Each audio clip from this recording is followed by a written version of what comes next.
Salut et bienvenue dans cette nouvelle vidéo. Aujourd'hui, nous allons essayer de mettre en pratique tout ce que nous avons pu voir concernant les structures de contrôle, à savoir les boucles et les structures conditionnelles. Alors, nous allons faire d'abord ce petit exercice, écrire un programme en Python qui affiche ceci. Dièse sur une ligne, dièse sur la 2 dièse plutôt sur la ligne suivante, 3 dièse sur la ligne d'après et ainsi de suite jusqu'à avoir 6 dièses. Alors pour faire cela, on va faire un tout petit rappel sur la manière dont fonctionne la multiplication avec les chaînes de caractères. Alors si j'ai une chaîne de caractères A qui est multipliée par 4, cela va correspondre ici à répéter le caractère A 4 fois.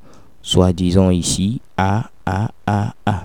De même, si j'ai une autre chaîne de caractères beau multipliée par 2, cela va correspondre à répéter la chaîne de caractères beau 2 fois. Donc beau multiplié par 2 me donne donc bobo. Essayons à présent de multiplier le caractère dièse 3 fois, ce qui va nous donner 3 dièse. Alors, c'est ce principe que nous allons utiliser pour faire ce premier exercice. Ouvrons un nouveau fichier Python en cliquant sur File, puis sur New Window. Et nous allons faire comme ceci.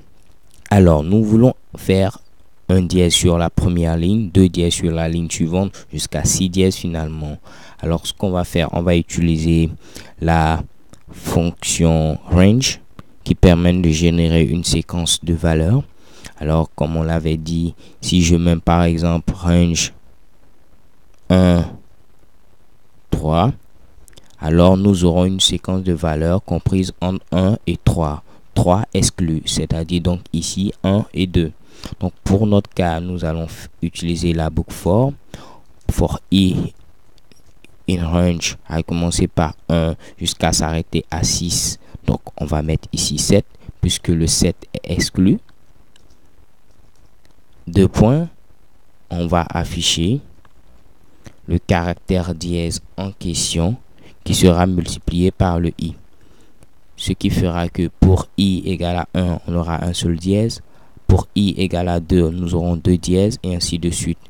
L'avantage, c'est que la fonction print par défaut, après avoir affiché un message, passe à la ligne suivante. Donc, nous allons enregistrer notre fichier. Run module, notre fichier sera demandé à être exécuté. Enregistrer premièrement. Alors, nous allons choisir ici le bureau. Je vais appeler le fichier bl1.py.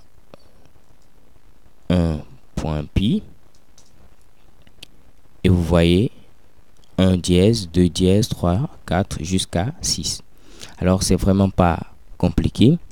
C'est simplement qu'il faut comprendre comment la fonction range génère les valeurs et comment ici le produit fonctionne avec les chaînes de caractères.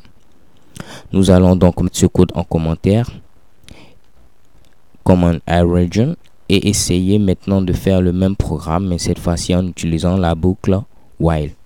Alors, nous allons donc initialiser une variable i à 1 et dire que tant que i est inférieur ou égal à 6, nous allons afficher toujours le dièse multiplié par le i.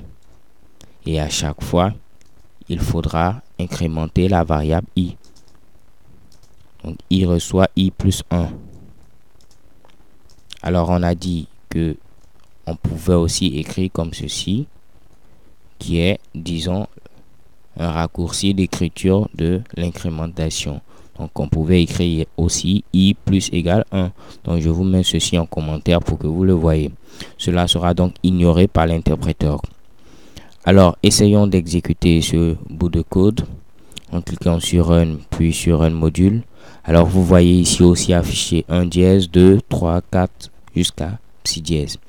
Alors, voici ici terminé la première vidéo ou le premier exercice.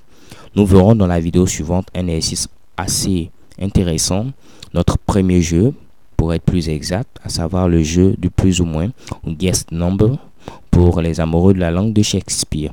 Alors, je vous donne rendez-vous à la vidéo prochaine et bye bye.